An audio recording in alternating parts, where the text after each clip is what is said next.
Hello everyone. This is the second class of the unit second. Yesterday I have given you the idea of unit second, that what will be the topics in the coming days we will discuss. So the name of the unit is child development. I told you what is development, what is the kinds of development, how development occurs in the child, and so many things I have told you. Today I will discuss the next topic, which is maturation. Yesterday I told you about the two processes. As I told that development is basically depend on two mutual processes like maturation and learning.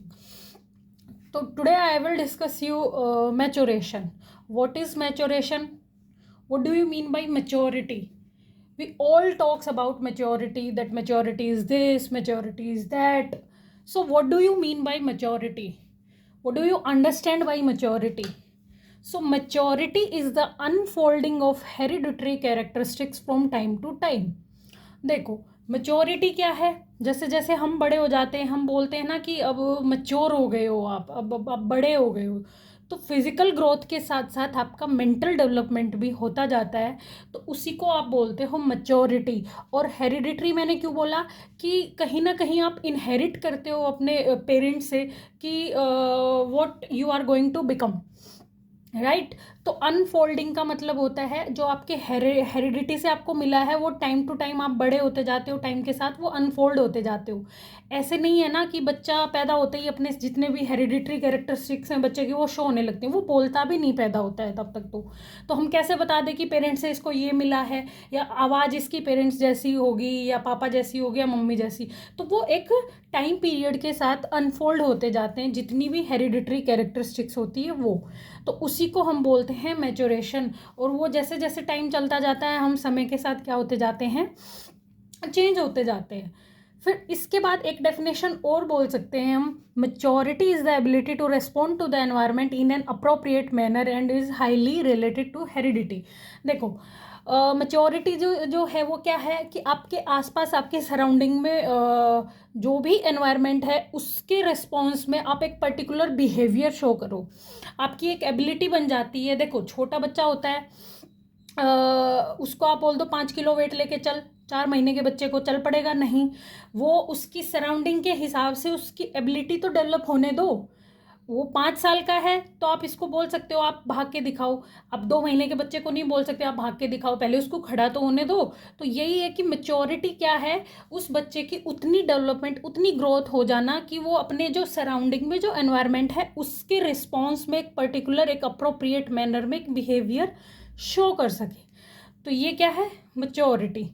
Example मैंने यहाँ भी लिख दिया और मैंने आपको explain भी कर दिया है कि 2 year old child can not perform task for whom he is not mature physically. ठीक है। फिर इसके बाद आता है कि एक और डेफिनेशन आप बोल सकते हो कि biological growth and development is maturation. इसमें आपकी ग्रोथ भी आएगी और डेवलपमेंट, दोनों चीज़ें मिलकर क्या बनाती हैं, maturation. Girls mature faster than the boys, ये कॉन्सेप्ट है, ये आप सबको पता है कि गर्ल्स जो हैं वो बॉयज़ से ज़्यादा जल्दी मैच्योर हो जाती है। लगभग 2 साल का डिफरेंस होता है। जैसे उनमें प्यूबर्टी हिट पहले करती है लड़कों से, और भी बहुत सारी चीज़ों में। इसीलिए आप देखो ना कि जो सरकार ने भी जो मैरिज डिफरेंस है एक एज वो अलग अलग किया है, लड़कियों की 18 ईयर्स और लड़कों की 21 ईयर्स। तो ये यही है कि girls mature faster than the boys. इसके बाद आता है एक नया topic which is plasticity. I think ये मैंने कल भी डिस्कस किया था आपसे कि व्हाट इज़ प्लास्टिसिटी, या मैंने बताया था कि development is a plastic process, I mean plasticity मतलब इलास्टिक होता है। डेवलपमेंट को आप मॉडिफाई कर सकते हो, अमेंड कर सकते हो, उसको चेंज कर सकते हो, उसको मॉडिफाई कर सकते हो। ठीक है। तो प्लास्टिसिटी का मतलब क्या है, ability to adapt the changes by brain. हमारे सराउंडिंग में या जो भी हमारे इंटरनल बॉडी के अंदर कुछ भी चेंज हो रहा है तो उसके हिसाब से अडेप्ट कर देता है कौन, ब्रेन। तो वही तो होती है प्लास्टिसिटी। फिर ये जो प्लास्टिसिटी है इसी का एक और टाइप है neuroplasticity. Neuro word is something which is related to brain, which is brain. Neuro surgeon आपने नाम भी सुना होगा, ठीक है। तो neuro is related to brain, और ब्रेन प्लास्टिसिटी आपको, या आप इसको बोल सकते हो न्यूरो प्लास्टिसिटी।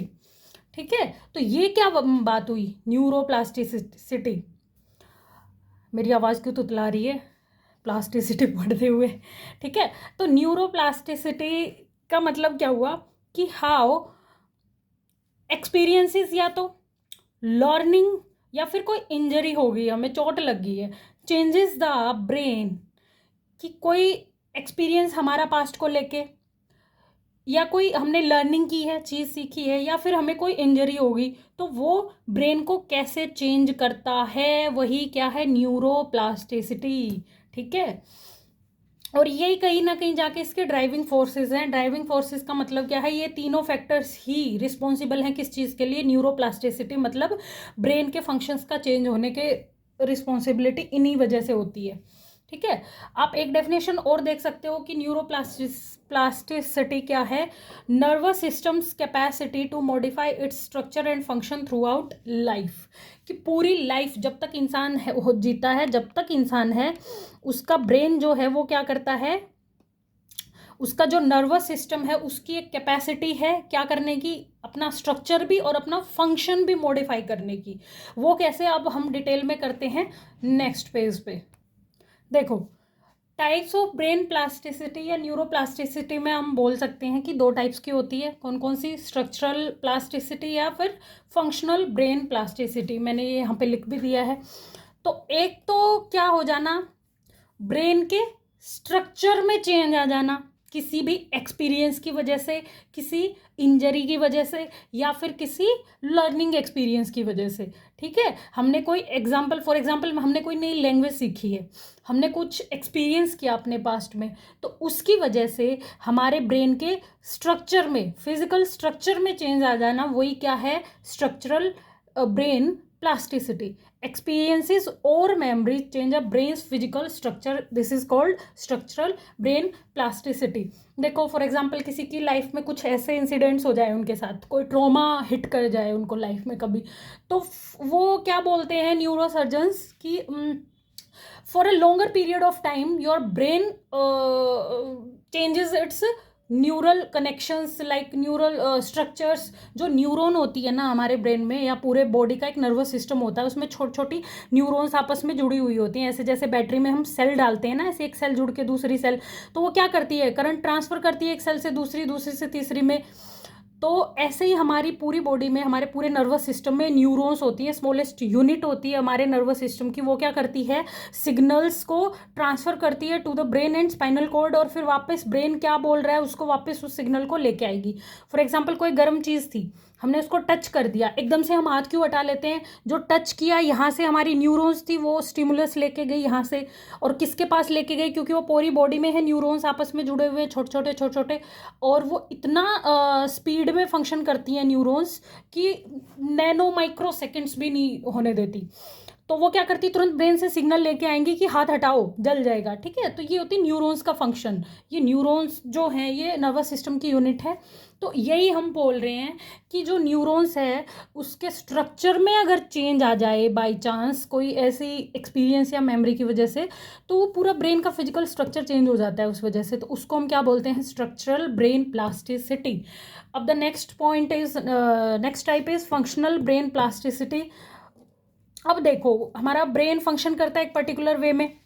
अब फॉर एग्जांपल कोई डैमेज हो जाए, कोई इंजरी होगी हमारे ब्रेन के किसी पार्ट में, तो क्या होएगा, ये कह रहा है कि जो वो ब्रेन का फंक्शन है ना, वो डैमेज्ड पार्ट से किस में चला जाएगा, अनडैमेज्ड पार्ट में। जो ब्रेन का फंक्शन है ना, वो जो अनडैमेज्ड पार्ट है ना, वो परफॉर्म करने लग जाएगा उस फंक्शन को।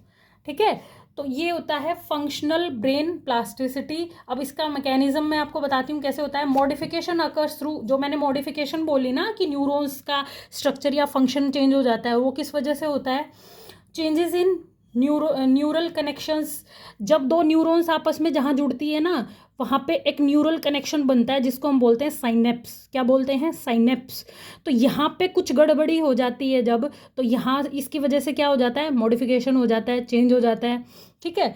या फिर ग्रोथ ऑफ न्यू न्यूरॉन्स, कुछ नई न्यूरॉन्स का बन जाना, ऑल्ट्रेशंस इन ब्रेन एक्टिविटी, ये सारा मैकेनिज्म है किसका? ब्रेन प्लास्टिसिटी का। And the next point is driving forces. क्या क्या ड्राइविंग फोर्सेस हैं, मतलब ऐसी क्या चीज़ है जो इस ब्रेन प्लास्टिसिटी को बढ़ावा देती है? तो एक्सपीरियंसेस, हमने कुछ अपनी लाइफ में ऐसे कड़वे खट्टे मीठे अच्छे एक्सपीरियंसेस किए, तो उनके हिसाब से ब्रेन अपने आप को अडेप्ट कर लेता है। लर्निंग, कुछ हम नई चीज़ सीख रहे हैं, फॉर एग्जांपल अभी मैं हरियाणवी बोलती हूँ, तो I am trying to improve my English. तो क्या है कि हमारा एक तरह से वोकल कॉर्ड भी और हमारा ब्रेन भी अडेप्ट है, क्योंकि मैंने अपने 30 साल तक मैंने क्या यूज़ की? अपनी मदर टंग। तो वो उस हिसाब से मुझे सीखने में थोड़ी प्रॉब्लम हो रही है, तो लेकिन क्या है, अल्टीमेटली ब्रेन अडेप्ट कर लेगा। तो यही ये कह रहा है कि लर्निंग भी क्या करवा देती है? ब्रेन प्लास्टिसिटी, मतलब ब्रेन का कुछ स्ट्रक्चर चेंज करने में टाइम लगेगा, फंक्शन चेंज होने में टाइम लगेगा, ठीक है, अल्टीमेटली हो जाएगा। And even injury can trigger these changes in the brain. मैंने एक्सप्लेन कर दिया, इंजरी, चोट लग जाती। अब इसकी इंपॉर्टेंस क्या है? किसकी? ब्रेन प्लास्टिसिटी की। अब देखो भाई, इंपॉर्टेंस तो बहुत ज़रूरी है। कैसे? अगर तुम बताओ ब्रेन प्लास्टिसिटी ना हो तो मैं इंग्लिश सीख पाऊँ, या मैं कोई भी लैंग्वेज है XYZ, या कोई भी मैंने कोई मेंटल स्किल सीखनी है, या कोई भी मुझे अपनी अपनी पर्सनैलिटी में कुछ ऐड करना है, कुछ खुद के ऊपर काम करना है, मैं कर पाऊँगी? नहीं कर पाऊँगी, ठीक है। या हमें कोई चोट लग जाए, उससे हम कभी, कोई स्ट्रोक लग गया, कोई ट्रॉमा हिट कर गया, हम उससे कभी रिकवर कर पाएंगे? नहीं कर पाएंगे। क्या? अगर ये ना हो तो ब्रेन प्लास्टिसिटी, ठीक है। क्योंकि ब्रेन में हमारे गॉड गिफ्टेड चीज़ें इतनी अच्छी ब्रेन को वो दी है भगवान ने, या क्या, कि ब्रेन में अपनी एक टेंडेंसी है अपने आप को अडेप्ट करने की, ठीक है। तो ये इंपॉर्टेंस है, क्रूशियल रोल इन लर्निंग में इंपॉर्टेंट रोल प्ले करती है ये, और मेमोरी और रिकवरी फ्रॉम ब्रेन डैमेज से रिकवर करने में हेल्प करती है, ठीक है। एग्जांपल्स मैंने दे दिया कि आपको नई कोई लैंग्वेज सीखनी है, new language learning, mastering new skill, और recovering from a brain stroke, ठीक है। तो this is the brain plasticity topic which I have discussed, and tomorrow I will discuss the upcoming parts of this unit. Till then, bye bye, take care, God bless.